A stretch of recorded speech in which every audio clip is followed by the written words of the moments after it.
देहाभिमानपाशेन चिरं बद्धोऽसि पुत्रक बोधोऽहं ज्ञानखङ्गेन तन्निकृत्य सुखी भव। निसङ्गो निष्क्रियोऽसि त्वं स्वप्रकाशो निरञ्जन अयमेव हि ते बन्ध समाधिम् अनुतिष्ठसि। त्वया व्याप्तम् इदं विश्वम् त्वयि प्रोतं यथार्थतः शुद्धबुद्धस्वरूपत्वं मागम क्षुद्रचित्तताम्। निरपेक्षो निर्विकारो निर्भरशीतलाशय अगाधबुद्धिरक्षुब्धो भवचिन्मात्रवासन। साकारम् अनृतं वीति निराकरं तु निश्चलम्। एतत्तत्त्वोपदेशेन न पुनर्भवसम्भव। यथैवादर्शमध्यस्ते रूपेऽन्तःपरितस्तु स तथैवास्मिन् शरीरेऽन्तः परितः परमेश्वर।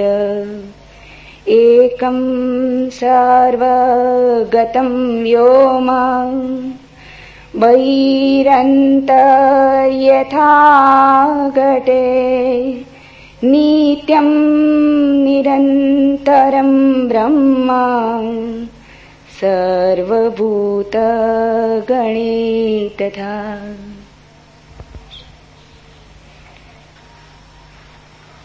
पहला सूत्र। अष्टावक्र ने कहा, हे पुत्र, तू बहुत काल से देहाभिमान के पास में बंधा हुआ है। उस पास को मैं बोध हूं, इस ज्ञान की तलवार से काटकर तू सुखी हो।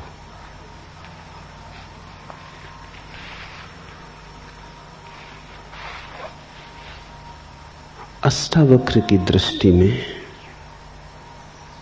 और वही शुद्धतम दृष्टि है, आत्यंतिक दृष्टि है। बंधन केवल मान्यता का है, बंधन वास्तविक नहीं है। रामकृष्ण के जीवन में ऐसा उल्लेख है कि जीवन भर तो उन्होंने मां काली की पूजा अर्चना की, लेकिन अंततः उन्हें लगने लगा कि ये तो द्वैत ही है, अभी एक का अनुभव नहीं हुआ। प्रीतिकर है, सुखद है, लेकिन अभी दो तो दो ही बने हैं। कोई स्त्री को प्रेम करता, कोई धन को प्रेम करता, कोई पद को। उन्होंने मां काली को प्रेम किया, लेकिन प्रेम अभी भी दो में बटा है। अभी परम अद्वैत नहीं घटा। पीड़ा होने लगी तो वे प्रतीक्षा करने लगे कि कोई अद्वैतवादी, कोई वेदांती, कोई ऐसा व्यक्ति आ जाए जिससे राह मिल सके। एक परमहंस तोतापुरी गुजरते थे। रामकृष्ण ने उन्हें रोक लिया और कहा, मुझे एक के दर्शन करा दें।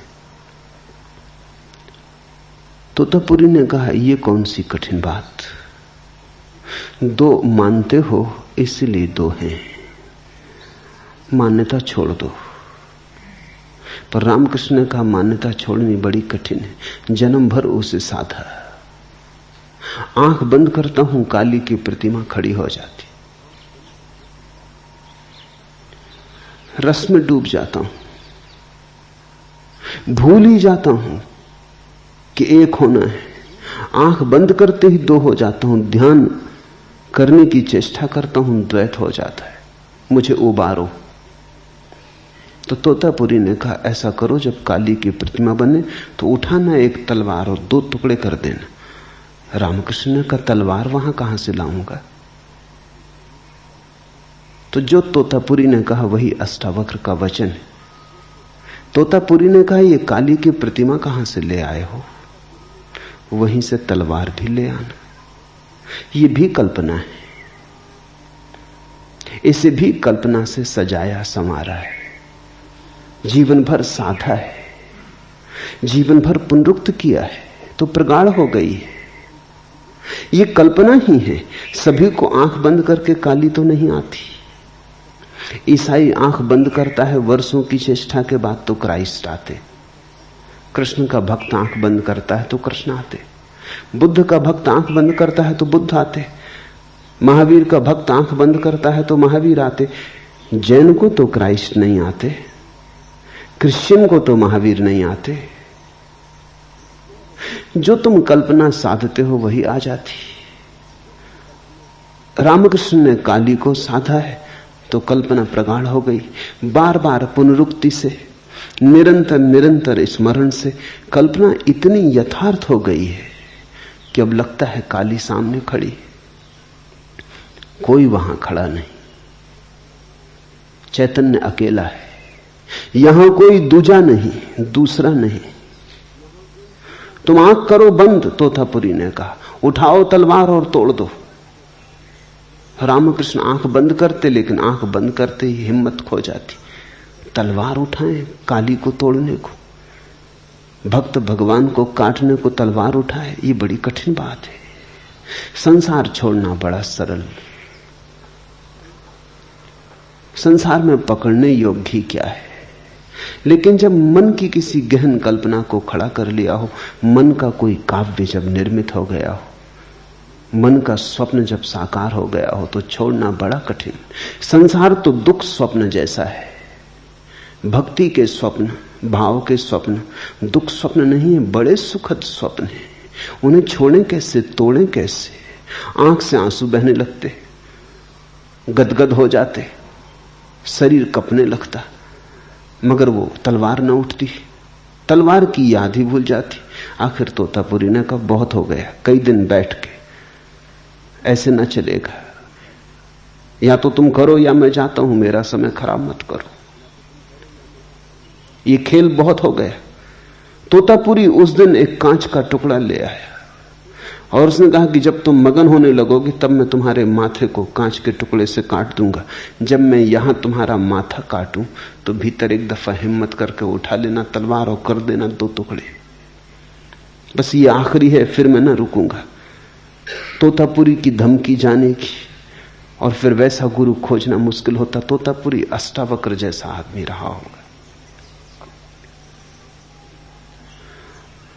जब रामकृष्ण आंख बंद किए, काली की प्रतिमा उभरी और वो मगन होने को ही थे, आंख से आंसू बहने को ही थे, उद्रेक हो रहा था, उमंग आ रही थी, रोमांच होने को ही था कि तोतापुरी ने लिया माथे पर जहां आज्ञा चक्र है, वहां लेके ऊपर से नीचे तक कांच के टुकड़े से माथा काट दिया।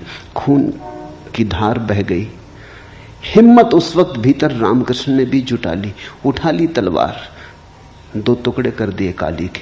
काली वहां गिरी कि अद्वैत हो गया, कि लहर खो गई सागर में, कि सरिता उतर गई सागर में। फिर तो कहते हैं 6 दिन उस परम शून्य में डूबे रहे, न भूख रही न प्यास, न बाहर की सुध रही न बुध, सब भूल गए। और जब 6 दिन के बाद आंख खोली तो जो पहला वचन कहा वो यही, आखिरी बाधा गिर गई। The last barrier has fallen. ये पहला सूत्र कहता है, हे पुत्र, तू बहुत काल से देहाभिमान के पास में बंधा हुआ, उस पास को ही अपना अस्तित्व मानने लगा है। मैं देह हूं, मैं देह हूं, मैं देह हूं, ऐसा जन्मों जन्मों तक दोहराया है। दोहराने के कारण हम देह हो गए। देह हम हैं नहीं, ये हमारा अध्यास है, ये हमारा अभ्यास है, ये हमारा आत्मसम्मोहन है। हमने इतनी प्रगाढ़ता से माना है कि हम हो गए। रामकृष्ण के जीवन में एक और उल्लेख है। उन्होंने सभी धर्मों की साधनाएं की। वो अकेले व्यक्ति थे मनुष्य जाति के इतिहास में जिसने सभी धर्मों के मार्ग से सत्य तक जाने की चेष्टा की। साधारणतः व्यक्ति पहुंच जाता है एक मार्ग से, फिर कौन फिक्र करता है दूसरे मार्गों की। तुम पहाड़ की चोटी पर पहुंच गए, फिर दूसरी पगडंडियां भी लाती हैं या नहीं लाती हैं, कौन फिक्र करता है, पहुंच ही गए। जो पगडंडी ले आई, बाकी लाती हो न लाती हो, प्रयोजन किसे। लेकिन रामकृष्ण बार बार पहाड़ की चोटी पर पहुंचे, फिर नीचे उतर आए, फिर दूसरे मार्ग से चढ़े, फिर तीसरे मार्ग से चढ़े। वे पहले व्यक्ति हैं जिन्होंने सभी धर्मों की साधना की और सभी धर्मों से उसी शिखर को पा लिया। समन्वय की बात बहुतों ने की थी, रामकृष्ण ने पहली दफे समन्वय का विज्ञान निर्मित किया। बहुत लोगों ने कहा था सभी धर्म सच हैं, लेकिन वो बात की बात थी। रामकृष्ण ने उसे तथ्य बनाया, उसे अनुभव का बल दिया, अपने जीवन से प्रमाणित किया। जब वो इस्लाम की साधना करते थे तो वो ठीक मुसलमान फकीर हो गए। वो भूल गए रामकृष्ण, अल्लाहू अल्लाहू की आवाज लगाने लगे, कुरान की आयतें सुनने लगे। एक मस्जिद के द्वार पर ही पड़े रहते थे, मंदिर के पास से निकल जाते, आंख भी ना उठाते, नमस्कार तो दूर रही। भूल गए काली को। बंगाल में एक संप्रदाय है, सखी संप्रदाय। जब रामकृष्ण सखी संप्रदाय की साधना करते, सखी संप्रदाय की मान्यता है कि परमेश्वर ही पुरुष है, बाकी सब स्त्रियां हैं। परमेश्वर कृष्ण है, बाकी सब उसकी सखियां हैं। तो सखी संप्रदाय का पुरुष भी अपने को स्त्री ही मान के चलता है। लेकिन जो घटना रामकृष्ण के जीवन में घटी वो किसी सखी संप्रदाय की मान्यता वाले व्यक्ति को कभी नहीं घटी थी। पुरुष मान ले अपने को ऊपर ऊपर से स्त्री हूं, भीतर तो पुरुष ही बना रहता है, जानता तो है कि मैं पुरुष ही हूं। तो सखी संप्रदाय के लोग कृष्ण की मूर्ति को लेकर रात बिस्तर पे सो जाते, वही पति है। लेकिन इससे क्या फर्क पड़ता है। लेकिन जब रामकृष्ण ने साधना की तो अभूतपूर्व घटना घटी। बड़े बड़े वैज्ञानिकों को भी चकित कर दे ऐसी घटना घटी। 6 महीने तक उन्होंने सखी संप्रदाय की साधना की। 3 महीने के बाद उनके स्तन उभर आए, उनकी आवाज बदल गई, वो स्त्रियों जैसे चलने लगे, स्त्रियों जैसी उनकी मधुर वाणी हो गई। स्तन उभर आए, स्त्रियों जैसे स्तन हो गए, शरीर का पुरुष ढांचा बदलने लगा। मगर इतना भी संभव है क्योंकि स्तन होते तो पुरुष को भी हैं, अविकसित होते, स्त्री के विकसित होते। तो हो सकता है अविकसित स्तन विकसित हो गए हों, बीज तो है ही। यहां तक कोई बहुत बड़ी घटना नहीं घटी। बहुत पुरुषों को स्तन बढ़ जाते, ये कोई बहुत आश्चर्यजनक बात नहीं। लेकिन 6 महीने पूरे होते होते उनको मासिक धर्म शुरू हो गया, तब चमत्कार की बात थी।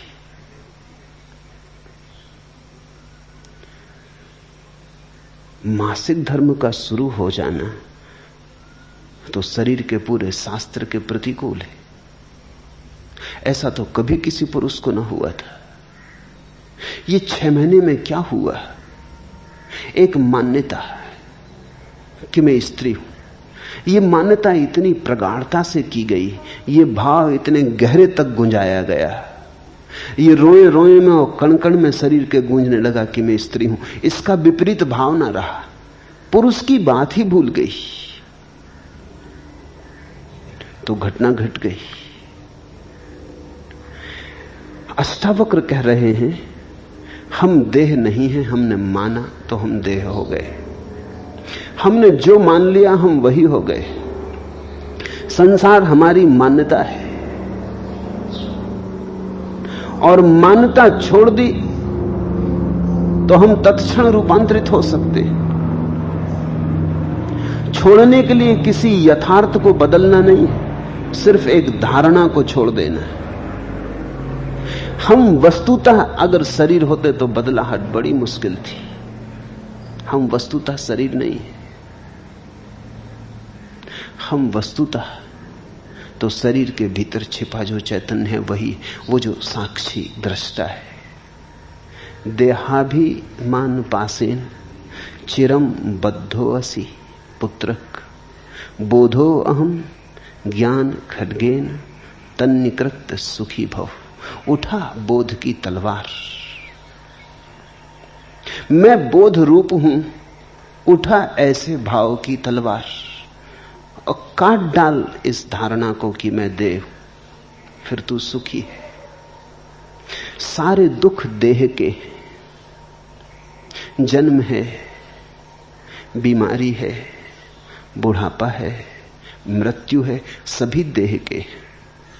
देह के साथ तादात्म्य है तो देह की सारी पीड़ाओं के साथ भी तादात्म्य है। जब देह जराजीर्ण होती है तो हम सोचते हैं मैं जराजीर्ण हो गया।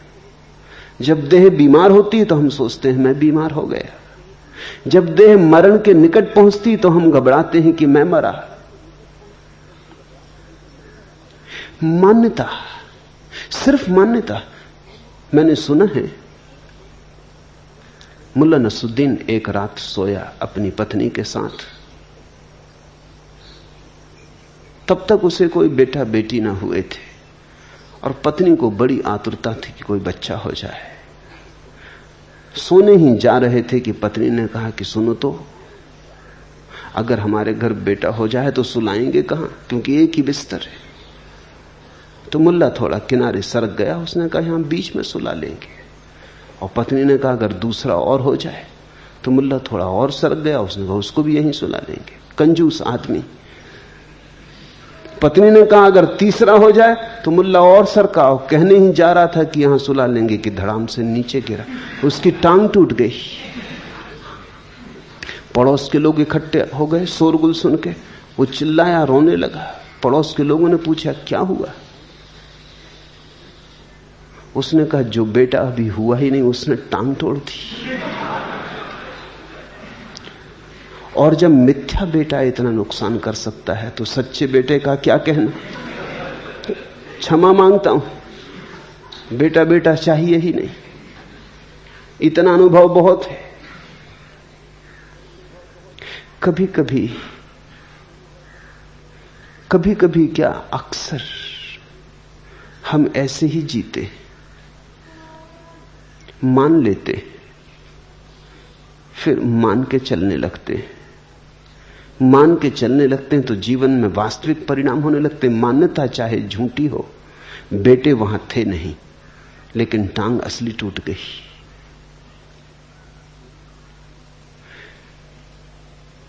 झूठ का भी परिणाम सच हो सकता है।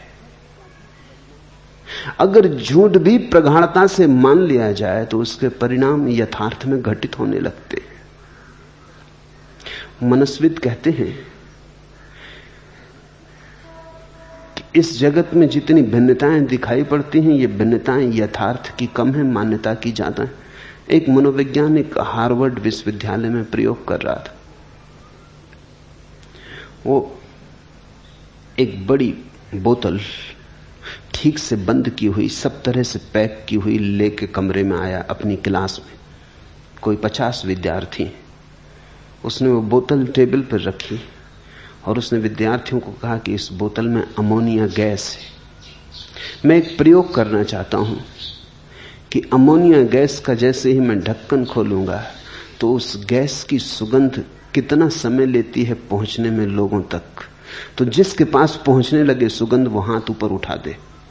जैसी सुगंध की उसे पता चले हाथ ऊपर उठा दे। तो मैं जानना चाहता हूं कि कितने सेकंड लगते हैं कमरे के आखिरी पंक्ति तक पहुंचने में।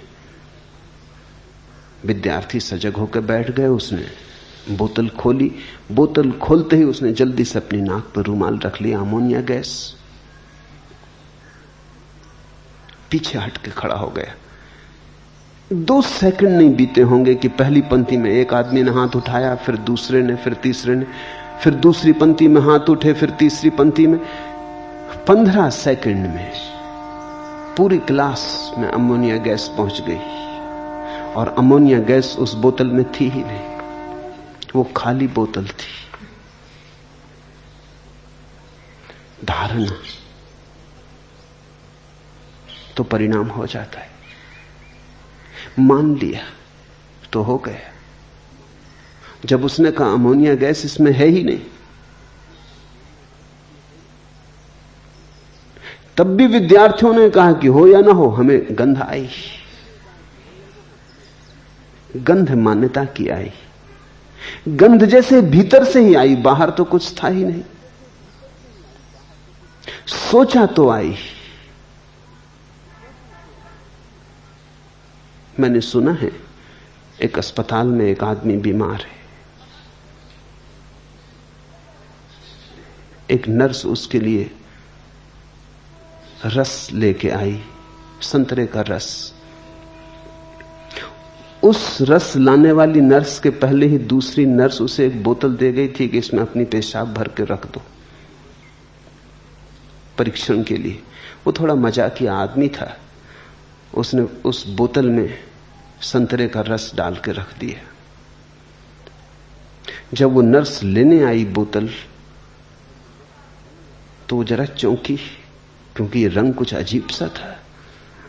तो उस आदमी ने कहा, तुम्हें भी हैरानी होती, रंग कुछ अजीब सा है, चलो मैं एक दफे और इसे शरीर में से गुजार देता हूं, रंग ठीक हो जाएगा। वो उठा के बोतल और पी गया। कहते हैं वो नर्स बेहोश होकर गिर पड़ी, क्योंकि उसने तो यही सोचा कि यह आदमी पेशाब पिए जा रहा है। फिर से कहता है कि एक दफा और निकाल देते हैं शरीर से तो रंग सुधर जाएगा, ढंग पे हो जाएगा, यह आदमी कैसा है।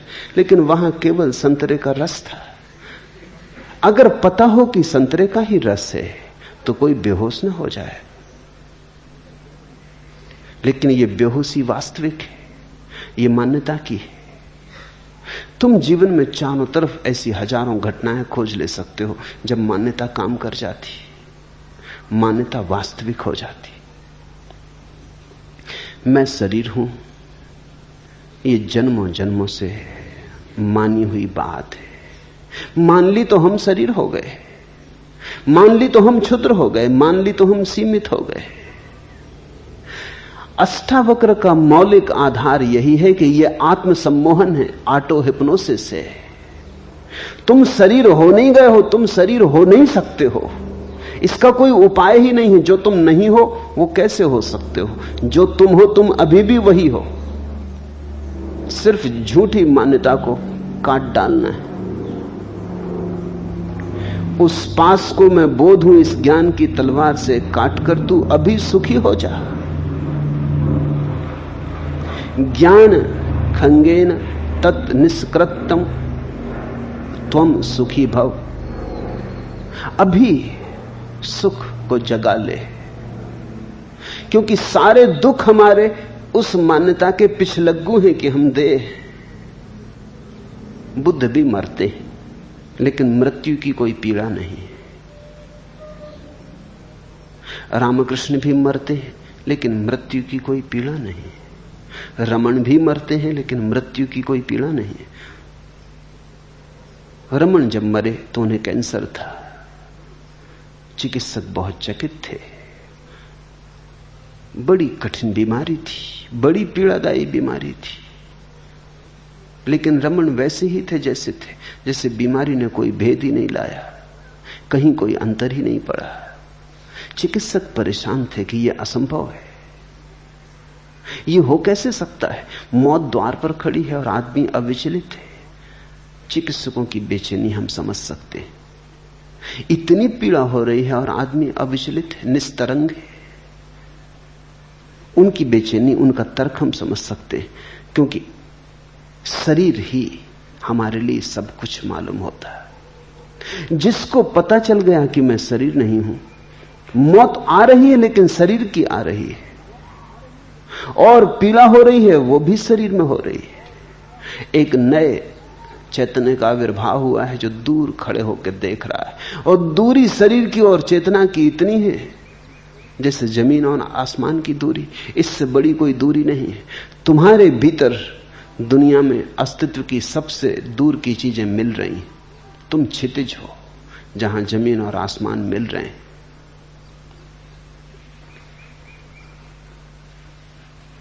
जायते अस्ति वर्धते भी परिणमते अपक्षीते विनश्यति।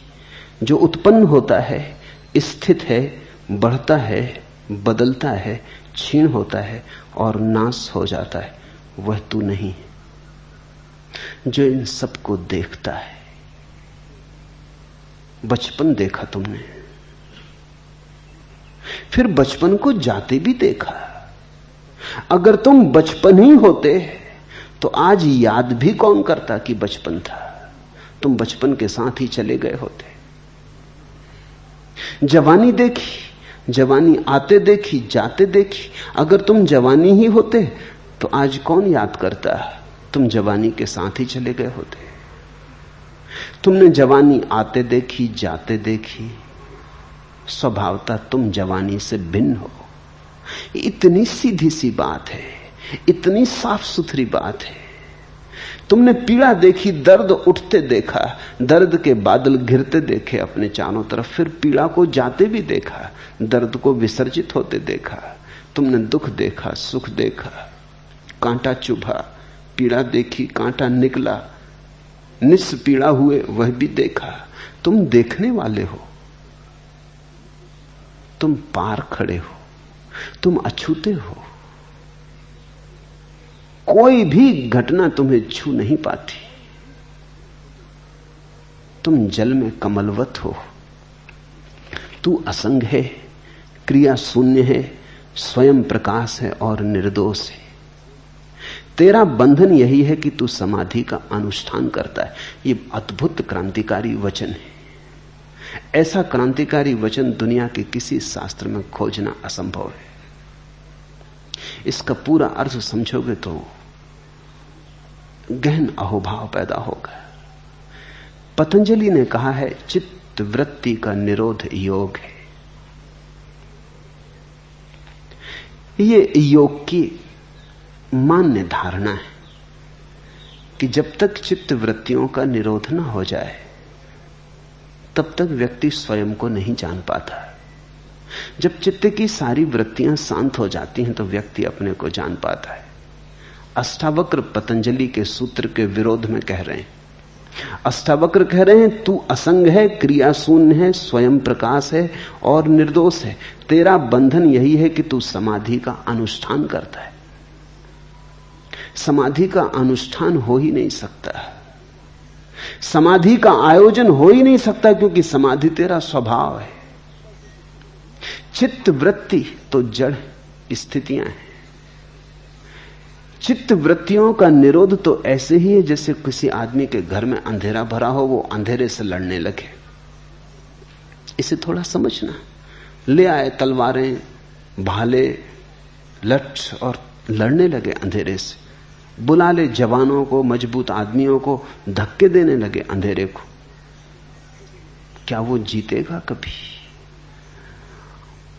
यद्यपि यह परिभाषा सही है कि अंधेरे का न हो जाना प्रकाश है, लेकिन इस परिभाषा में थोड़ा समझ लेना। अंधेरे का न हो जाना प्रकाश है, यह सच है। चित्त वृत्तियों का शून्य हो जाना योग है, यह सच है। लेकिन बात को उल्टी तरफ से मत पकड़ लेना। अंधेरे का न हो जाना प्रकाश है, इसलिए अंधेरे को ना करने में मत लग जाना। वस्तुतः स्थिति दूसरी तरफ से है। प्रकाश का हो जाना अंधेरे का ना हो जाना है। तुम प्रकाश जला लेना, अंधेरा अपने आप चला जाएगा। अंधेरा है ही नहीं, अंधेरा केवल अभाव है। पतंजलि कहता है चित्त वृत्तियों को शांत करो तो तुम आत्मा को जान लोगे। अष्टावक्र कहते हैं आत्मा को जान लो, चित्त वृत्तियां शांत हो जाएंगी। आत्मा को जाने बिना तुम चित्त वृत्तियों को शांत कर भी ना सकोगे। आत्मा को न जानने के कारण ही तो चित्त वृत्तियां उठ रही हैं। समझा अपने को कि मैं शरीर हूं तो शरीर की वासनाएं उठती हैं। समझा अपने को कि मैं मन हूं तो मन की वासनाएं उठती हैं। जिसके साथ तुम जुड़ जाते हो उसी की वासनाएं तुम में प्रतिछायित होती हैं, प्रतिबिंबित होती हैं। तुम जिसके पास बैठ जाते हो उसी का रंग तुम पे चढ़ जाता है। जैसे इस स्फटिक मणि को कोई रंगीन पत्थर के पास रख दे तो रंगीन पत्थर का रंग मणि पर झलकने लगता है। लाल पत्थर के पास रख दो, मणि लाल मालूम होने लगती। नीले पत्थर के पास रख दो, मणि नीली मालूम होने लगती। ये सानिध्य दोष है।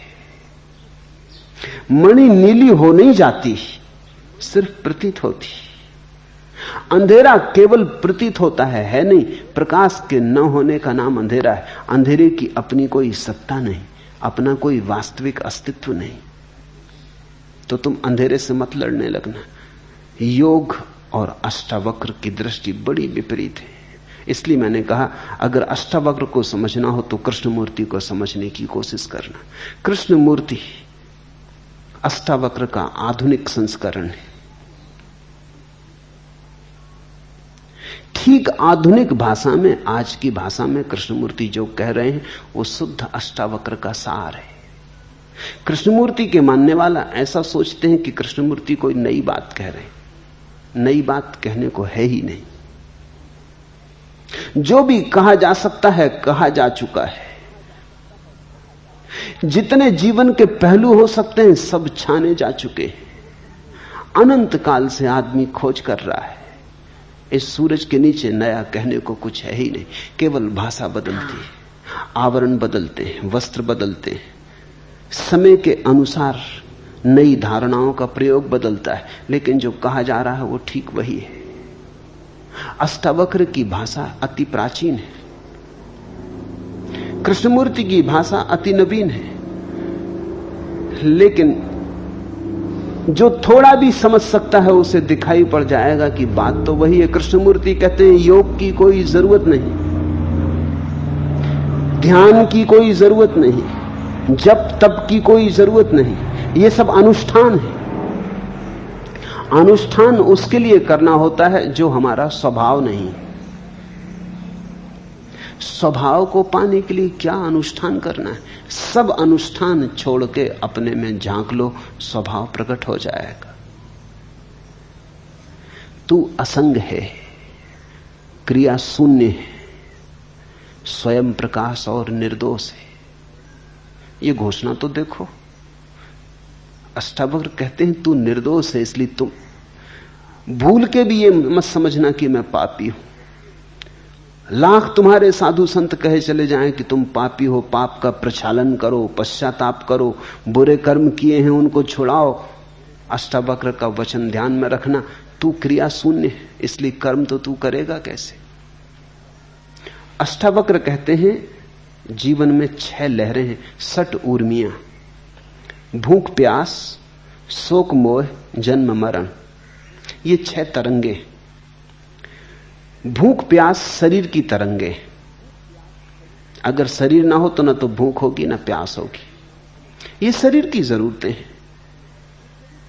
जब शरीर स्वस्थ होता है तो ज्यादा भूख लगती, जब शरीर बीमार होता है तो ज्यादा भूख नहीं लगती। अगर शरीर को धूप में खड़ा करोगे ज्यादा प्यास लगेगी क्योंकि पसीना उड़ जाएगा। गर्मी में ज्यादा प्यास लगेगी, सर्दियों में कम प्यास लगेगी। ये शरीर की जरूरतें हैं। ये शरीर की तरंगे हैं। भूख प्यास शरीर की, शोक मोह मन की। कोई छूट जाता तो दुख होता है क्योंकि मन पकड़ लेता है, राग बना लेता है।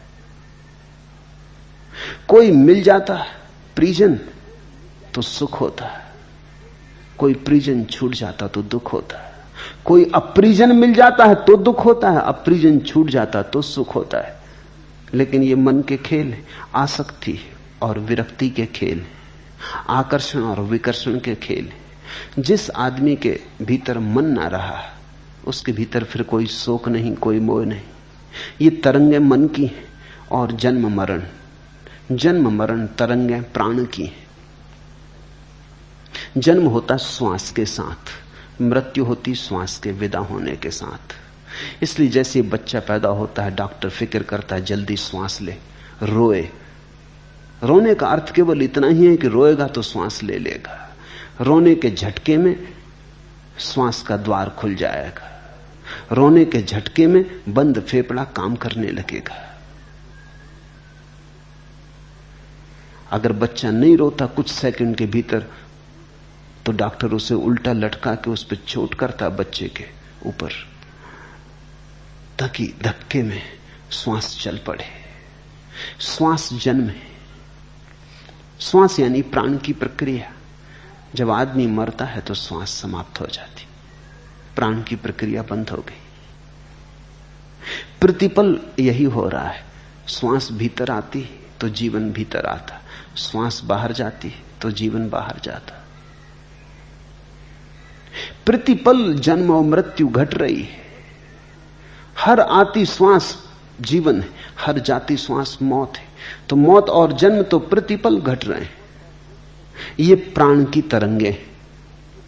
अष्टावक्र कहते हैं ये 60 ऊर्मियां हैं, तुम इन क्षयों के पार हो, इनके दृष्टा हो। इसलिए बुद्ध ने तो श्वास पर ही सारा का सारा अपना साधना की व्यवस्था खड़ी की। बुद्ध ने कहा एक ही काम पर्याप्त है कि तुम आती जाती श्वास को देखते रहो। क्या होगा आती जाती सांस को देखने से? धीरे धीरे अगर तुम जाती श्वास को देखो कि श्वास बाहर गई, आती श्वास को देखो श्वास भीतर आई, तो बीच में तुम थोड़े समय ऐसे भी पाओगे जब श्वास स्थिर हो जाती, न तो बाहर जाती न भीतर आती। हर आती जाती श्वास के बीच में क्षण भर को अंतराल है, जब श्वास न चलती, न हिलती, न डुलती, बाहर जाती, फिर क्षण भर को रुकती, फिर भीतर आती, भीतर आती, फिर क्षण भर को रुकती, फिर बाहर जाती। तो अंतराल तुम्हें दिखाई पड़ने लगेंगे। उन्हीं अंतराल में तुम पाओगे कि तुम हो। श्वास का आना जाना तो प्राण का खेल है। और अगर तुम श्वास को देखने में समर्थ हो गए तो वो जो देखने वाला है वो श्वास से पृथक हो गया, वो श्वास से अलग हो गया। शरीर हमारी बाहर की परिधि है, मन उसके भीतर की परिधि है, प्राण उसके और भी भीतर की परिधि। तो ऐसा भी हो सकता है शरीर अपंग हो जाए, टूट फूट जाए, तो भी आदमी जीता है। मन खंडित हो जाए, विक्षिप्त हो जाए, जड़ हो जाए, तो भी आदमी जीता है। लेकिन बिना श्वास के आदमी नहीं जीता। मस्तिष्क भी निकाल लो आदमी का पूरा, तो भी आदमी जिए चला जाता है। पड़ा रहेगा मगर जीवन रहेगा। शरीर के अंग अंग काट डालो, बस श्वास भर चलती रहे तो आदमी जीता रहेगा। श्वास बंद हो जाए तो सब मौजूद हो तो भी आदमी मर गया। ये 6 तरंगे हैं और इन 6 के पार दृष्टा है। तू असंग है, कोई तेरा संगी साथी नहीं। शरीर भी तेरा संगी साथी नहीं, श्वास भी तेरी संगी साथी नहीं, मन के विचार भी तेरे संगी साथी नहीं। तू असंग है। भीतर ही कोई साथी नहीं, बाहर की तो बात ही क्या। पति पत्नी परिवार मित्र परिजन कोई साथी नहीं। साथ होंगे संगी कोई भी नहीं। साथ होना केवल वाह घटना है, भीतर से किसी से कोई जोड़ बनता नहीं। तू असंग क्रिया शून्य है। इसलिए कर्म के जाल की तो बात ही मत उठाओ। अगर अष्टावक्र से तुम ये पूछोगे कि आप कहते हो अभी अभी हो सकती मुक्ति, तो कर्मों का क्या होगा? जन्म जन्म तक पाप किए उनका क्या होगा? उनसे छुटकारा कैसे होगा? अष्टावक्र कहते हैं तुमने कभी किए ही नहीं। भूख के कारण शरीर ने किया होगा कुछ, प्राण के कारण प्राण ने किया होगा कुछ, मन के कारण मन ने किया होगा कुछ। तुमने कभी कुछ नहीं किया, तुम सदा से असंग अकर्म में हो। कर्म तुमसे कभी हुआ नहीं, तुम सारे कर्मों के दृष्टा हो। इसलिए इसी क्षण मुक्ति हो सकती। ख्याल करना, अगर कर्मों के सारे जाल को हमें तोड़ना पड़े तो शायद मुक्ति कभी भी ना हो सकेगी, असंभव। अनंत काल में हमने कितने कर्म किए, उनका कुछ लेखा जोखा करो। अगर उन सब कर्मों से छूटना पड़े तो उन कर्मों से छूटने में अनंत काल लगेगा। और ये जो अनंत काल छूटने में लगेगा, इसमें भी तुम बैठे थोड़ी रहोगे, कुछ तो करोगे। तो कर्म तो फिर होते चले जाएंगे। तो ये श्रृंखला तो अंतहीन हो जाएगी। इस श्रृंखला का तो कोई कभी समाप्ति आने वाली नहीं, इसमें से कोई निष्कर्ष आने वाला नहीं। अष्टावक्र कहते हैं, अगर कर्मों से मुक्त होना पड़े फिर मुक्ति होती हो तो मुक्ति कभी होगी ही नहीं। लेकिन मुक्ति होती है। मुक्ति का होना इस बात का सबूत है कि आत्मा ने कर्म कभी किए ही नहीं। ना तो तुम पापी हो, न तुम पुण्यात्मा हो, न तुम साधु हो, न तुम असाधु हो, ना तो कहीं कोई नरक है और ना कहीं कोई स्वर्ग है। तुमने कभी कुछ किया नहीं, तुमने सिर्फ सपने देखे, तुमने सिर्फ सोचा है। तुम भीतर सोए रहे, शरीर करता रहा। जिन शरीरों ने कर्म किए थे वो जा चुके, उनका फल तुम्हारे लिए कैसा। तुम तो भीतर सोए रहे, मन ने कर्म किए, जिस मन ने किए वो प्रतिपल जा रहा है। मैंने सुना है एक भूतपूर्व महाराजा ने देखा कि ड्राइंग रूम गंदा है, तो नौकर झनकू को डांटा, कहा बैठक में मकड़ी के जाले लगे, तुम दिन भर क्या करते हो। झनकू ने कहा, हुजूर जाला कोनो मकड़ी लगाई होई, हम तो अपन कोठरिया में ओंघात रहे। तुम तो ओंघाते रहे भीतर, जाला कोनो मकड़ी लगाई होई। शरीर ने जाले बुने, मन ने जाले बुने, प्राण ने जाले बुने। तुम तो सोए रहे। जागो, जागते ही तुम पाओगे तुमने तो कभी कुछ किया नहीं। तुम तो करना भी चाहो तो कुछ कर नहीं सकते। अकर्म तुम्हारा स्वभाव है, अकर्ता तुम्हारी स्वाभाविक दशा है।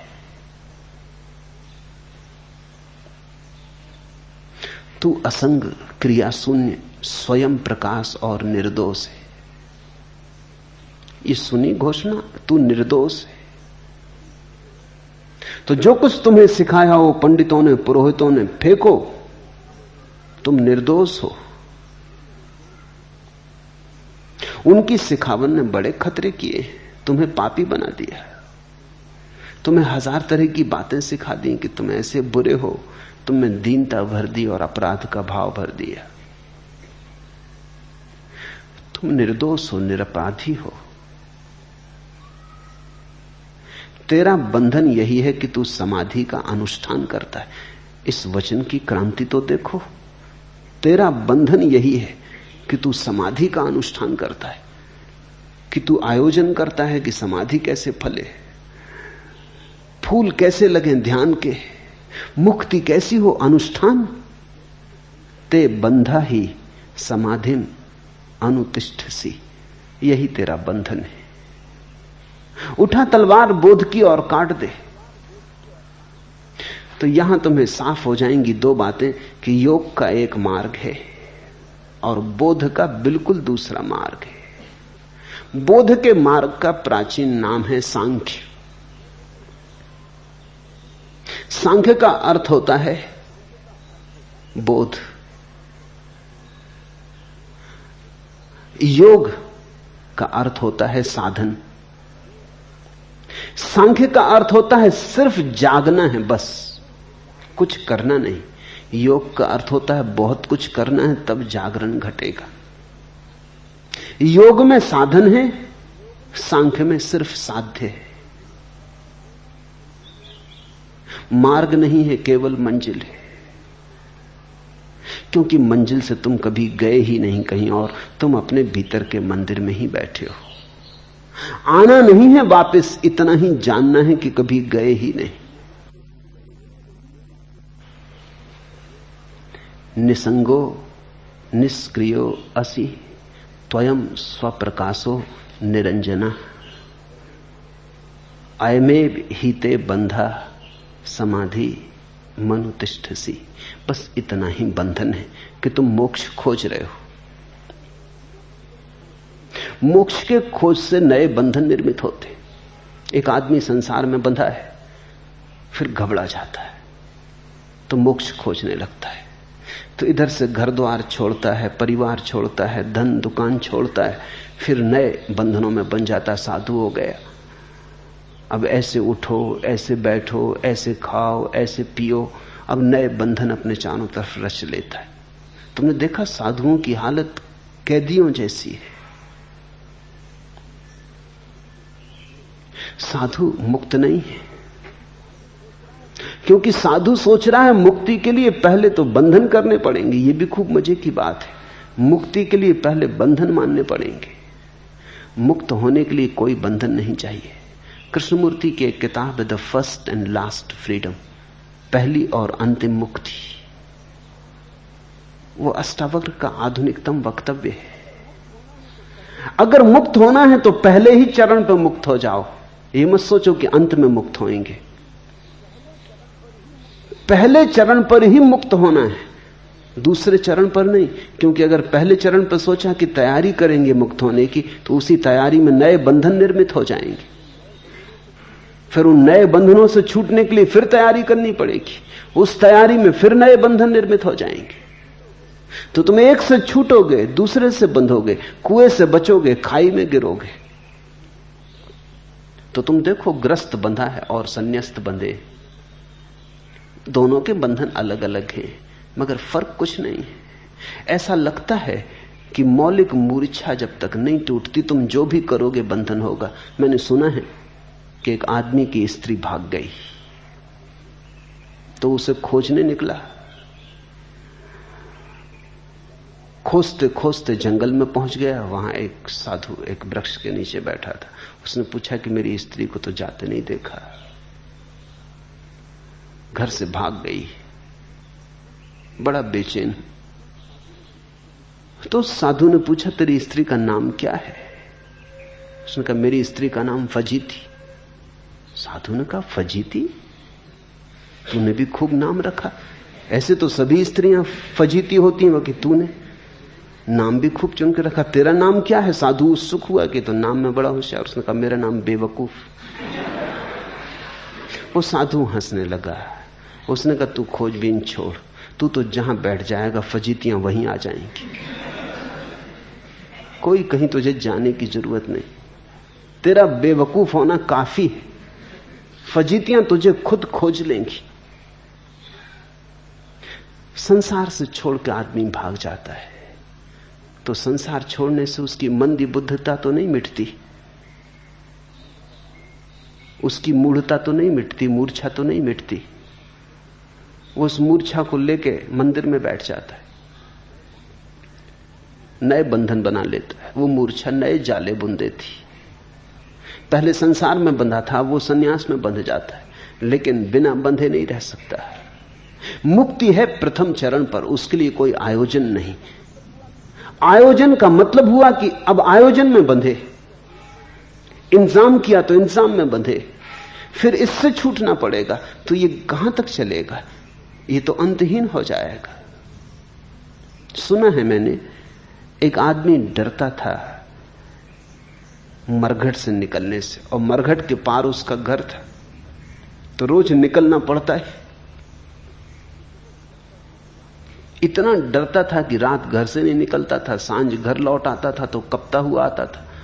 आखिर एक साधु को दया आ गई, उसने कहा कि तू ये फिक्र छोड़, ये ताबीज ले, ये ताबीज सदा बांध के रख, फिर कोई भूत प्रेत तेरे ऊपर कोई परिणाम न ला सकेगा।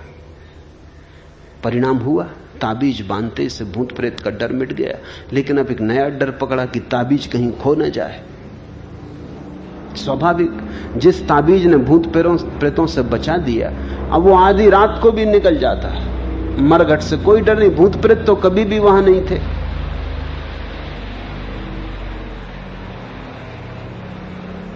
अपना ही डर था। ताबीज ने डर से तो छुड़वा दिया, लेकिन नया डर पकड़ गया कि ताबीज कहीं खो न जाए। तो स्नान गृह में भी जाता तो ताबीज लेके जाता है, बार बार ताबीज को टटोल के देख लेता। अब वो इतना भयभीत रहने लगा कि रात सोए तो डरे कि कोई ताबीज ना खोल ले, कोई ताबीज चुरा ना ले जाए, क्योंकि ताबीज उसकी जिंदगी हो गई। डर अपनी जगह कायम रहा, भूत का न रहा तो ताबीज का हो गया। अब अगर कोई इसको ताबीज की जगह कुछ और दे दे तो क्या फर्क पड़ने वाला है? इस आदमी की भयभीत दशा तो नहीं बदलती। भूत का थोड़ी प्रश्न है, भय का प्रश्न है। तो तुम भय को एक जगह से दूसरी जगह हटा सकते हो। बहुत से लोग इसी तरह का बालीवाल का खेल खेलते रहते हैं। गेंद इधर से उधर फेंकी, उधर से इधर आई, बस फेंकते रहते, खेलते रहते, और इस बीच जिंदगी गुजरती चली जाती। अष्टावक्र कहते हैं समाधि का अनुष्ठान ही बंधन का कारण है। अगर तुझे मुक्त होना है तो मुक्त होने की घोषणा कर, आयोजन नहीं। इसलिए मैं कहता हूं इस वचन की क्रांति को देखो। यह वचन अनूठा है, यह बेजोड़ है। अष्टावक्र कहते हैं अभी और यहीं घोषणा करो मुक्त होने की, तैयारी मत करो। यह मत कहो कि पहले तैयार होंगे फिर, क्योंकि फिर तैयारी बांध लेगी, फिर तैयारी को कैसे छोड़ोगे? एक रोग से छूटते हैं, दूसरा रोग पकड़ जाता है।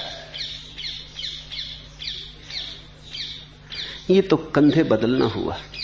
तुमने देखा लोग मरघट ले जाते हैं लाश को तो कंधे बदल लेते हैं। एक कंधे पर रखे रखे थक गए तो दूसरे कंधे पर रख ली, थोड़ी देर राहत मिलती, फिर दूसरा कंधा दुखने लगता तो फिर बदल लेते।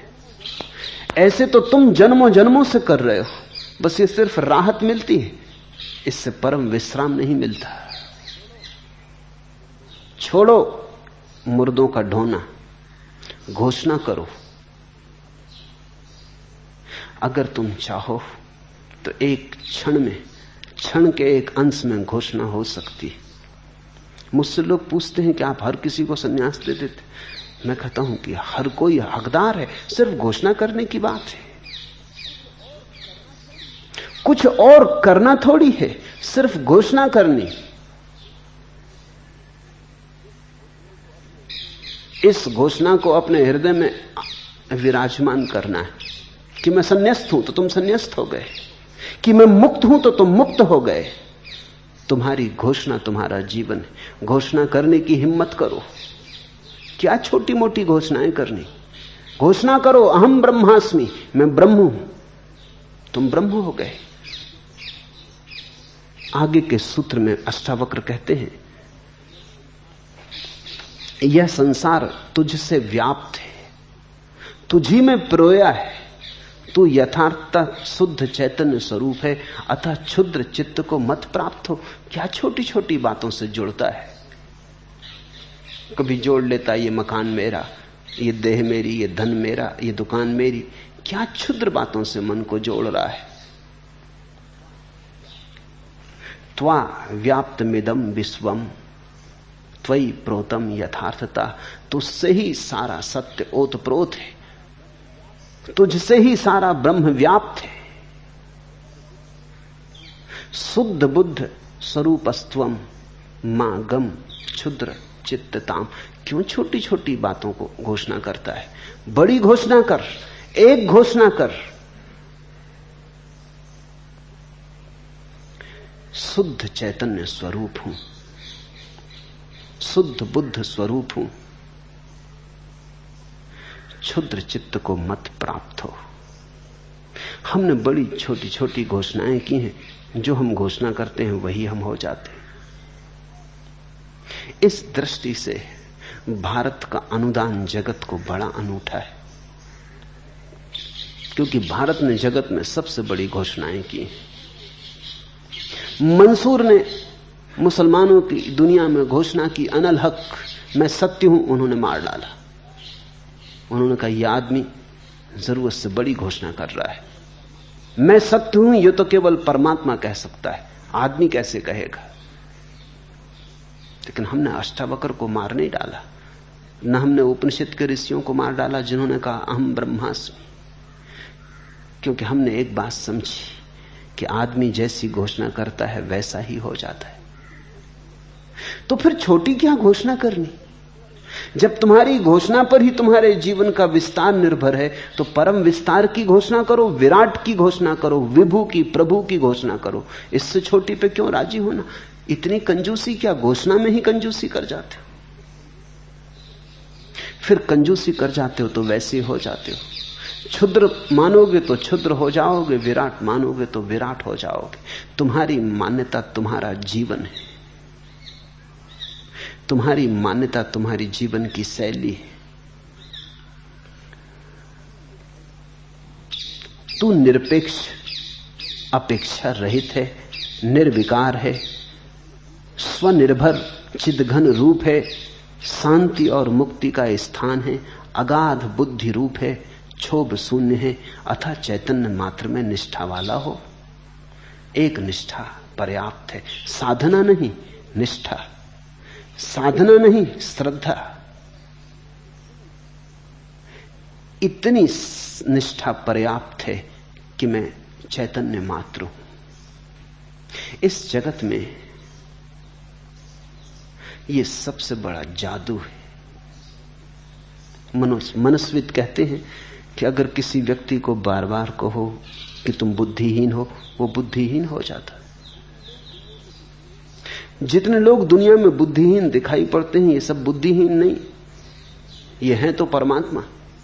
इनको बुद्धिहीन जतला दिया गया, बतला दिया गया है। इतने लोगों ने इनको दोहरा दिया है और इन्होंने भी इतनी बार दोहरा लिया है कि बुद्धू हो गए। जो बुद्ध हो सकते थे वो बुद्धू होकर रह गए। मनस्वित कहते हैं किसी आदमी को तुम राह पे मिलो, वो भला चंगा है, तुम देखते उससे कहो अरे तुम्हें क्या हो गया, चेहरा पीला है, बुखार है, देखें हाथ, बीमार हो, तुम्हारे पैर कपते से मालूम पड़ते। पहले तो वो इंकार करेगा क्योंकि उसने सोचा भी नहीं था क्षण भर पहले तक। वो कहेगा नहीं नहीं मैं बिल्कुल ठीक हूं, आप कैसी बातें कर रहे हैं, ठीक है आपकी मर्जी। फिर थोड़ी देर बाद दूसरा आदमी उसको मिले और कहे अरे चेहरा पीला पड़ गया, क्या मामला है। अब वो इतनी हिम्मत से न कह सकेगा कि मैं बिल्कुल ठीक हूं। वो कहेगा हां कुछ तबीयत खराब। वो राजी होने लगा, हिम्मत उसकी खिसकने लगी। फिर तीसरा आदमी मिले और कहे कि अरे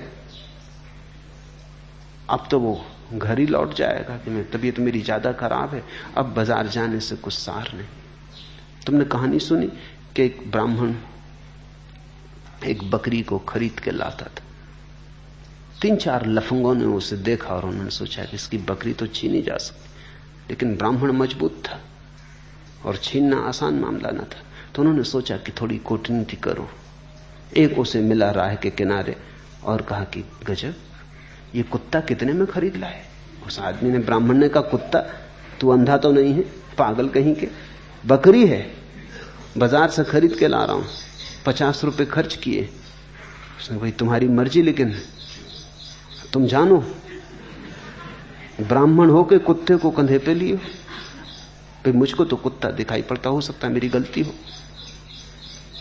ब्राह्मण चला सोचता हुआ कि आदमी भी कैसा है, मगर उसने एक बार टटोल के बकरी के पैर देखे, बकरी ही है। दूसरे किनारे पर राह के दूसरा उन्हीं का सगा साथी खड़ा था। उसने कहा कि कुत्ता तो गजब का खरीदा। अब ब्राह्मण इतनी हिम्मत से न कह सका कि कुत्ता नहीं, न हो कुत्ता ही है, तो 2 आदमी गलत नहीं हो सकते। फिर भी उसने कहा कि नहीं नहीं कुत्ता नहीं है, लेकिन अब कमजोर था, कह तो रहा था लेकिन भीतर की नींव हिल गई थी। उसने कहा कि नहीं नहीं कुत्ता नहीं, बकरी है। उसने कहा कि बकरी, इसको बकरी कहते, तो फिर परिभाषा बदलनी पड़ेगी। ब्राह्मण देवता, अगर इसको बकरी कहते हैं तो फिर कुत्ता किसको कहेंगे। वैसे आपकी मर्जी, आप पंडित आदमी हैं, हो सकता है बदल दें। नाम की तो बात है, चाहे कुत्ता कहो चाहे बकरी कहो, रहेगी तो कुत्ता ही, कहने से कुछ नहीं होता। वो आदमी तो चला गया, ब्राह्मण ने उतार के बकरी नीचे रख के देखी, बिल्कुल बकरी है, बिल्कुल बकरी जैसी बकरी है, आंखें मीड़ी, रास्ते के किनारे लगे नल से पानी से आंखें धोई, क्योंकि अपना पड़ोस करीब आता जाता और लोग देख लें कि ब्राह्मण कुत्ता सिर पे लिए है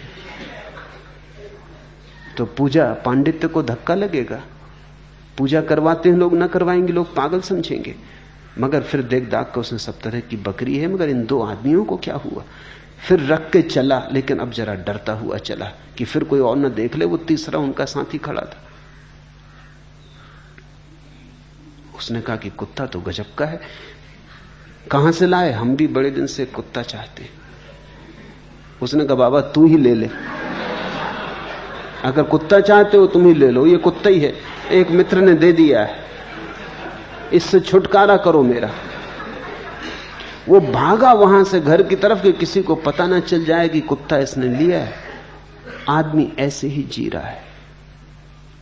तुमने जो मान रखा है वो तुम हो गए हो, और तुम्हारे चारों तरफ बहुत लफंगे हैं जो तुम्हें बहुत सी बातें मनवा रहे हैं। उनके अपने प्रयोजन हैं। पुरोहित समझाना चाहता है कि तुम पापी हो, क्योंकि तुम पापी नहीं हो तो पूजा कैसे चलेगी। उसका हित इसमें है कि बकरी कुत्ता मालूम पड़े।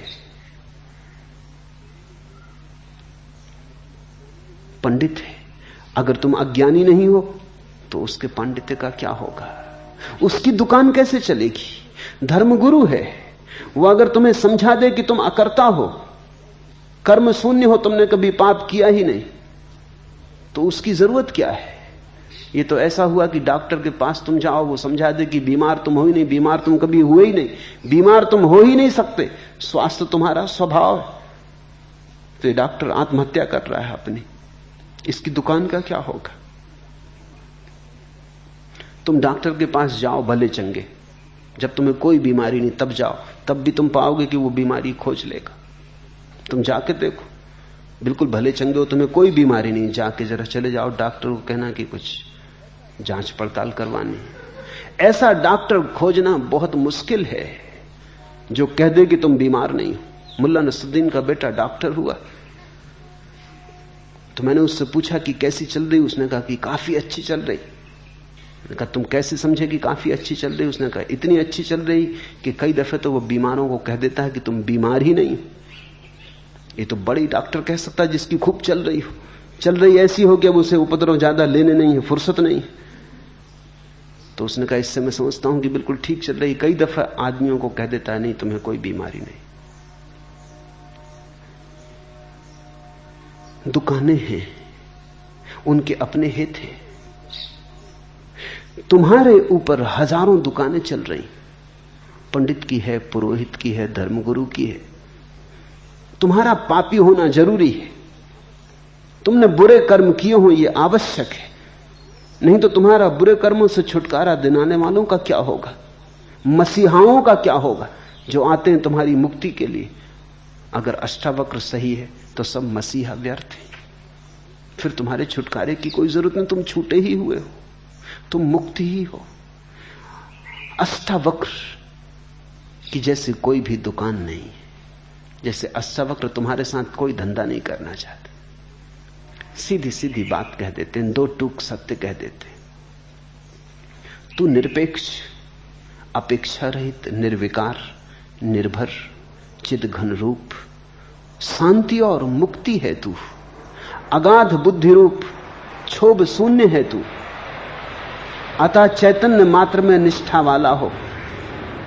एक ही निष्ठा होनी चाहिए कि मैं साक्षी रूप हूं, बस पर्याप्त है। ऐसा निष्ठावान व्यक्ति धार्मिक है, और किसी निष्ठा की कोई जरूरत नहीं। न तो परमात्मा में निष्ठा की जरूरत है, न स्वर्ग नरक में निष्ठा की जरूरत है, न कर्म के सिद्धांत में निष्ठा की जरूरत है। एक निष्ठा पर्याप्त है, और वो निष्ठा है कि मैं साक्षी, निर्विकार। और तुम जैसे ही निष्ठा करोगे तुम पाओगे तुम निर्विकार होने लगे। एक मनोवैज्ञानिक ने प्रयोग किया, एक कक्षा को 2 हिस्सों में बांट दिया, आधे लड़के एक तरफ आधे दूसरी तरफ, अलग अलग कमरों में।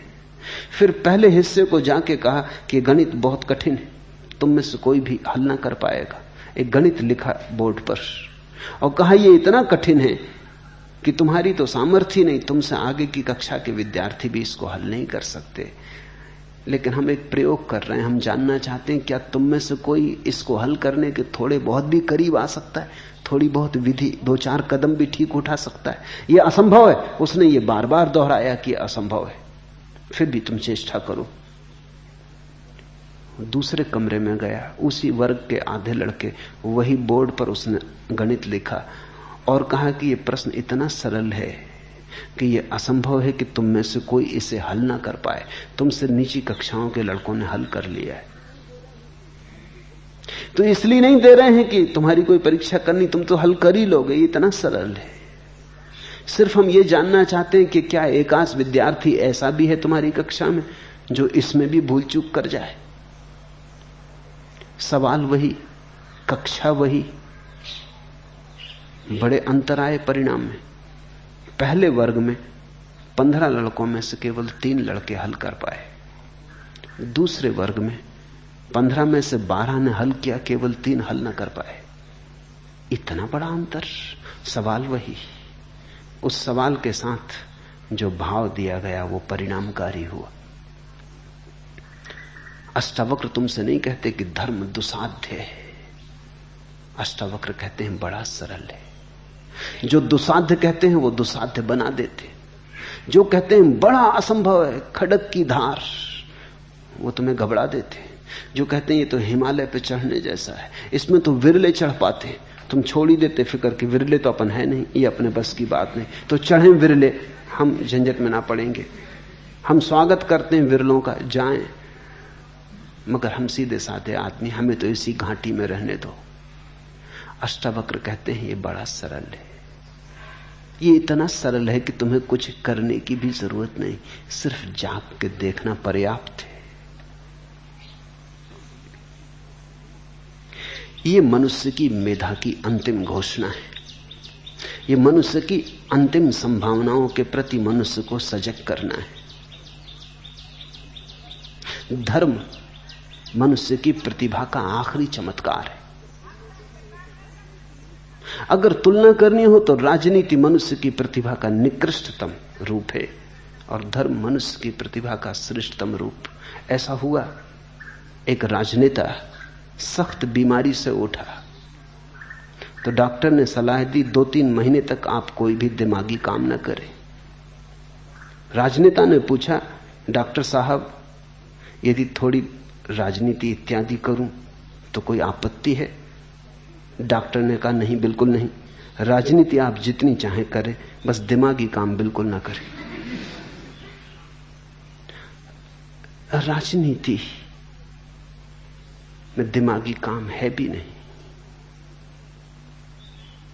राजनीति में तो हिंसा है, प्रतिभा नहीं, छीन झपट है, संघर्ष है, शांति नहीं, चैन नहीं, बेचैनी है, महत्वाकांक्षा है, ईर्ष्या है, आक्रमण है, आत्मा नहीं। धर्म अनाक्रमण है, अहिंसा है, प्रतियोगिता मुक्ति है, संघर्ष नहीं, समर्पण है, किसी से छीनना नहीं है, अपना जो है उसकी घोषणा करनी है। अपना ही इतना काफी है कि किसी से छीनना क्या है। छीनते तो वे ही हैं जिन्हें अपना पता नहीं, टुकड़े टुकड़ों के लिए लड़ते हैं और परमात्मा भीतर विराजमान है। टुकड़े टुकड़ों के लिए मरते हैं और परम विस्तार भीतर मौजूद है। सागर मौजूद है, बूंदों के लिए तरसते हैं। जिन्हें अपना पता नहीं वही राजनीति में होते हैं।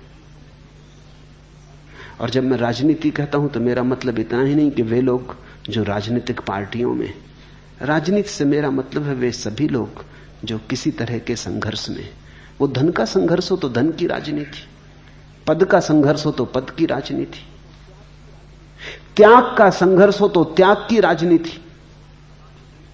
त्यागियों में बड़ा संघर्ष होता है कि कोई दूसरा त्यागी हाथ ना मार ले। ओलंपिक चलता रहता त्यागियों का कि कोई महात्मा बड़ा ना हो जाए, तो एक महात्मा दूसरे महात्मा को हराने में लगा है।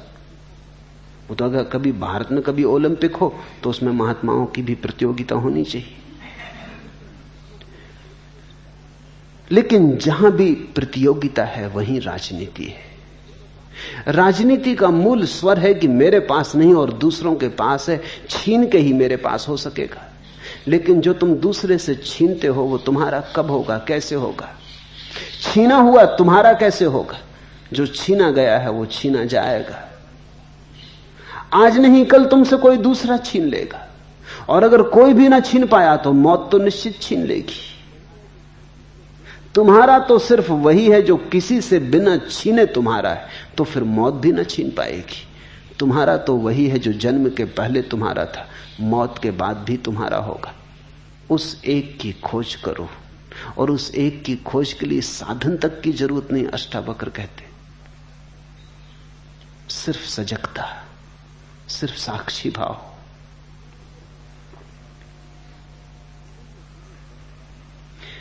जीवन में तुम्हें बहुत बार लगता भी है कि व्यर्थ दौड़े चले जा रहे हैं, लेकिन रुकें कैसे? ऐसा नहीं है कि तुम्हें नहीं लगता कि ये व्यर्थ दौड़ धूप, तुम्हें भी लगता है, लेकिन रुकें कैसे? फिर दौड़ धूप का अभ्यास प्राचीन है, रुकना भूल ही गए। पैरों की आदत दौड़ने की हो गई, मन की आदत दौड़ने की हो गई। अभ्यास ऐसा हो गया है कि बैठ नहीं सकते, बैठने का अभ्यास खो गया। आ गई थी शिकायत लबों पे मगर, किससे कहते तो क्या कहना बेकार था। चल पड़े दर्द पीकर तो चलते रहे, हार कर बैठ जाने से इंकार था। और फिर लोग सोचते हैं कि ऐसे बैठ गए तो हार जाएंगे, बैठ गए तो लोग समझेंगे हार गए, बैठ गए तो लोग समझेंगे अरे पलायनवादी, भगोड़े। बैठ गए तो लोग, जो भीड़ जा रही हजारों की, वो निंदा से देखेगी, तो लोग चलते रहते। शिकायत बहुत बार आ जाती मन में कि सब व्यर्थ मालूम होता, लेकिन किससे कहो, कौन समझेगा? यहां सभी तुम्हारे जैसे हैं, कोई किसी से कहता नहीं, अपने अपने घाव छिपाए लोग चलते रहते। आ गई थी शिकायत लबों पे मगर, किससे कहते तो क्या कहना बेकार था। कोई अष्टावक्र मिले, कोई बुद्ध मिले तो कहने का कोई सार, किससे कहना? यहां चल पड़े दर्द पीकर तो चलते रहे, दर्द पी पी के लोग चलते रहते। हार कर बैठ जाने से इंकार था, और ये अहंकार की धारणा हो जाती कि हार के बैठने का मतलब तो गए, डूब गए, मर गए। चलते रहो, कुछ ना कुछ करते रहो, कुछ ना कुछ पाने की चेष्टा में लगे रहो, नहीं तो खो जाओगे। और मिलता उन्हें जो बैठ जाते, मिलता उन्हें है जो रुक जाते। परमात्मा भागने से नहीं मिलता, रुकने से मिलता है। इसलिए अष्टावक्र कहते परम विश्रांति में मिलता है। कभी थोड़ा बैठो, कभी घड़ी भर खोज के सिर्फ बैठो, कुछ मत करो। ज़ेन फकीरों में एक प्रक्रिया है ज़ाज़ेन। ज़ाज़ेन का मतलब होता है बस बैठो और कुछ मत करो। बड़ी गहरी ध्यान की प्रक्रिया है।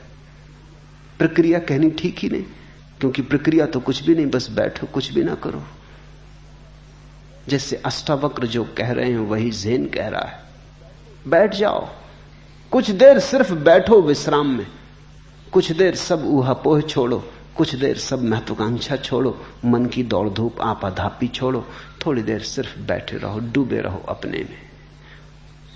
धीरे धीरे तुम्हारे भीतर एक प्रकाश फैलना शुरू होगा। शुरू में शायद न दिखाई पड़े, ऐसे ही जैसे तुम भरी दोपहरी में घर लौटते हो तो घर के भीतर अंधेरा मालूम होता है, आंखें धूप की आदी हो गई। थोड़ी देर बैठते हो, आंखें राजी हो जाती हैं, तो फिर प्रकाश मालूम होने लगता है। धीरे धीरे कमरे में प्रकाश हो जाता। ऐसा ही भीतर है। बाहर बाहर चले जन्मों तक तो भीतर अंधेरा मालूम होता है। पहली दफा जाओगे तो कुछ भी न सूझेगा, अंधेरा ही अंधेरा। घबराना मत, बैठो, थोड़ा आंख को राजी होने दो भीतर के लिए। ये आंख की पुतलियां धूप के लिए आदी हो गई हैं। तुमने ख्याल किया, धूप में जब तुम जाते हो तो आंख की पुतलियां छोटी हो जाती। धूप के बाद एकदम आईने में देखना तो तुम्हें पुतली बहुत छोटी मालूम पड़ेगी, क्योंकि उतनी धूप को भीतर नहीं ले जाया जा सकता, वो जरूरत से ज्यादा है। तो पुतली सिकुड़ जाती, वो ऑटोमेटिक है, स्वचालित सिकुड़न है। फिर जब तुम अंधेरे में आते तो पुतली को फैलना पड़ता, पुतली बड़ी हो जाती। अंधेरे में थोड़ी देर बैठने के बाद फिर आईने में देखना तो पाओगे पुतली बड़ी हो गई। और जो इस बाहर की आंख का ढंग है वही भीतर की तीसरी आंख का भी ढंग है। बाहर देखने के लिए पुतली छोटी चाहिए, भीतर देखने के लिए पुतली बड़ी चाहिए। तो अभ्यास हो गया है पुराना, उस अभ्यास को मिटाने के लिए कुछ नया अभ्यास नहीं करना है, बस बैठ रहो।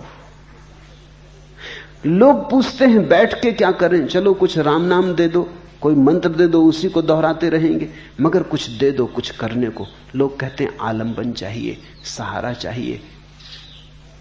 अनुष्ठान किया कि बंधन शुरू हुआ। सिर्फ बैठो। बैठने का भी मतलब ये नहीं कि बैठो ही, खड़े भी रह सकते हो, लेट भी सकते हो। बैठने से मतलब इतना कुछ ना करो, थोड़ी देर 24 घंटे में अकर्ता हो जाओ, अकर्मण्य हो जाओ, खाली रह जाओ। होने दो, जो हो रहा है, संसार बह रहा है बहने दो, चल रहा है चलने दो, आवाज आती है आने दो, रेल निकले, हवाई जहाज चले, शोरगुल हो, होने दो, तुम बैठे रहो। एकाग्रता नहीं, तुम सिर्फ बैठे रहो।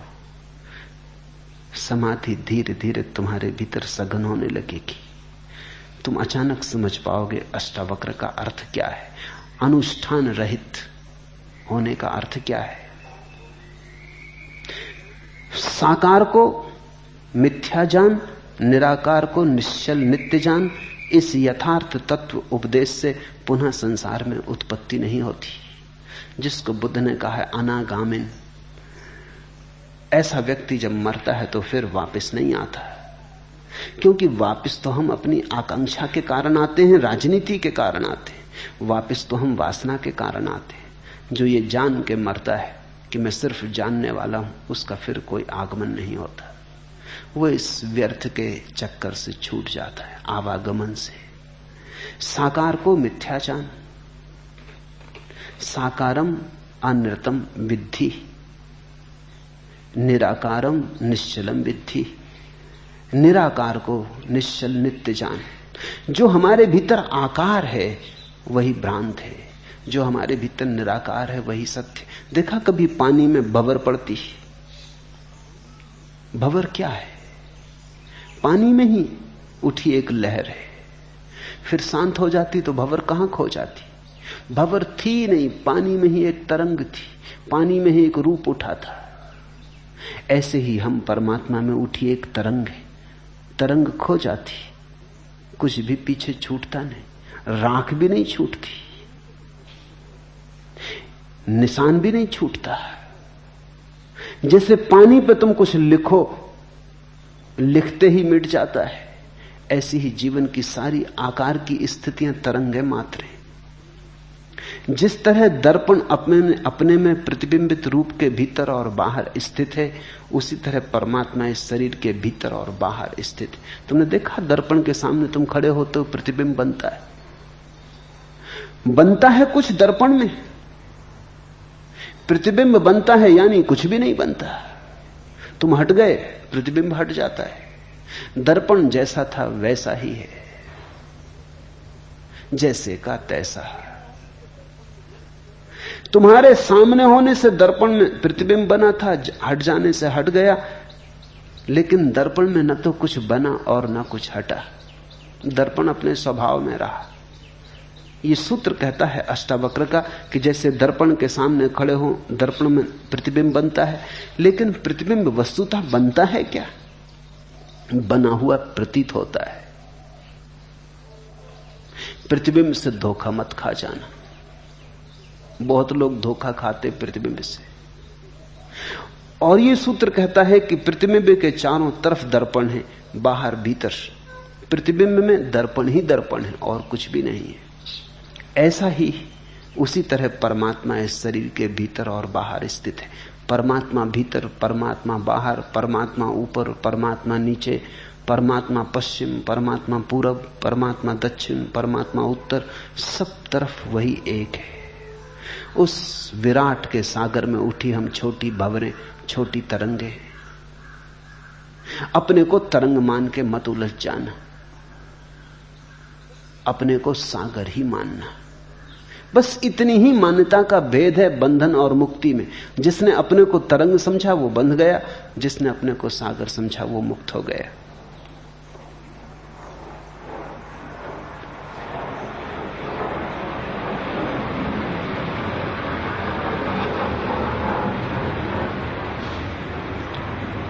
जिस तरह सर्वव्यापी एक आकाश घट के बाहर और भीतर स्थित है, उसी तरह नित्य और निरंतर ब्रह्म सब भूतों में स्थित है।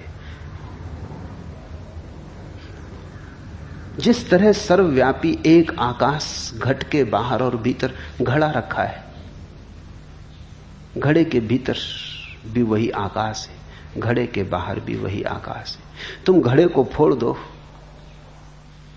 तो आकाश नहीं फूटता, तुम घड़े को बना लो तो आकाश बिगड़ता नहीं। घड़ा तिरछा हो, गोल हो, कैसा ही आकार हो, इससे आकाश पर कोई आकार नहीं चढ़ता। हम सब मिट्टी के भांडे, मिट्टी के घड़े, बाहर भी वही है, भीतर भी वही है। इस मिट्टी की पतली सी दीवार को तुम बहुत ज्यादा मूल्य मत दे देना। ये मिट्टी की पतली सी दीवार तुम्हें एक घड़ा बना रही है, इससे बहुत जकड़ मत जाना। अगर तुमने ऐसा मान लिया कि ये मिट्टी की दीवार ही मैं हूं, तो फिर तुम बार बार घड़े बनते रहोगे, क्योंकि तुम्हारी मान्यता तुम्हें वापस खींच लाएगी। कोई और तुम्हें संसार में नहीं लाता है, तुम्हारे घड़े होने की धारणा ही तुम्हें वापस ले आती। एक बार तुम जान लो कि तुम घड़े के भीतर का शून्य हो। लाओ त्सु के वचन अर्थपूर्ण है। लाओ त्सु कहता है घड़े की दीवार का क्या मूल्य है? असली मूल्य तो घड़े के भीतर के शून्य का होता है। पानी भरोगे तो शून्य में भरेगा, दीवार में थोड़ी। मकान बनाते हो तो तुम दीवार को मकान कहते हो तो गलती है। दीवार के भीतर जो खाली जगह है वही मकान है। रहते तो उसमें हो, दीवार में थोड़ी रहते हो। दीवार तो केवल एक सीमा है। असली में रहते तो हम आकाश में ही हैं तो हम सब दिगंबर ही।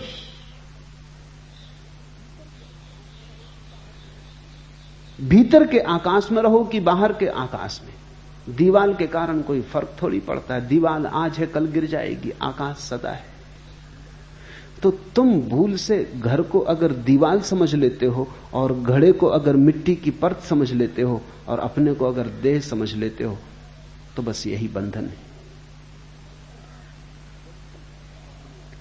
जरा सी गलती पढ़ने में जीवन के शास्त्र को और सब गलत हो जाता है। बड़ी छोटी सी भूल है।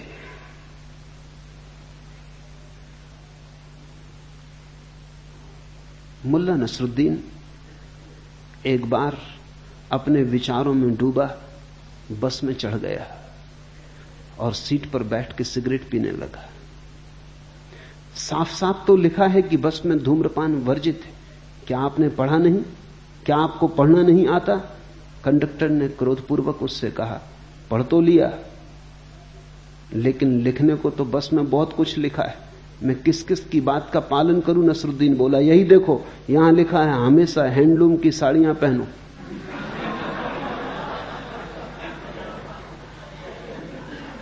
जरा सा ऐसी भूलों से सावधान होना जरूरी है। शरीर बहुत करीब है, इसलिए शरीर की भाषा पढ़ लेनी बहुत आसान है। और शरीर इतना करीब है कि उसकी छाया भीतर के दर्पण पे पड़ती, प्रतिबिंब बनता है। लेकिन तुम शरीर में हो, शरीर नहीं। शरीर तुम्हारा है, तुम शरीर के नहीं। शरीर तुम्हारा साधन है, तुम साध्य हो। शरीर का उपयोग करो, मालकियत मत खो दो। शरीर के भीतर रहते हुए भी शरीर के पार रहो, जल में कमलवत। हरिओम तत्सत। आज इतना है।